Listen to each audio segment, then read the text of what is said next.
19 বার বিসমিল্লাহ বললে কি হয় জানলে আপনি অবাক হয়ে যাবেন। বিসমিল্লাহ মানে আল্লাহর নামে আমি শুরু করছি। পবিত্র কোরআনুল কারীমের ভিতরে সর্বপ্রথম কিন্তু আল্লাহ তাআলা বিসমিল্লাহির রহমানির রহিম দিয়ে শুরু করেছেন, ঠিক কি না? বিসমিল্লাহির রহমানির রহিমের ভিতরে অনেক ফজিলত রয়েছে।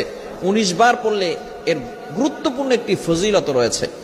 ওমর রাদিয়াল্লাহু তাআলা আনহুর যুগে রোম সম্রাট একবার ওমর রাদিয়াল্লাহু তাআলা আনহুর কাছে এসে হাজির হলেন। বললেন, ইয়া আমিরুল মুমিনিন খলিফাতুল মুসলিমিন, আমার মাথায় প্রচন্ড ব্যথা। ওমর রাদিয়াল্লাহু তাআলা আনহু এমন একটা টুপি সেই রোম সম্রাটকে দান করলেন।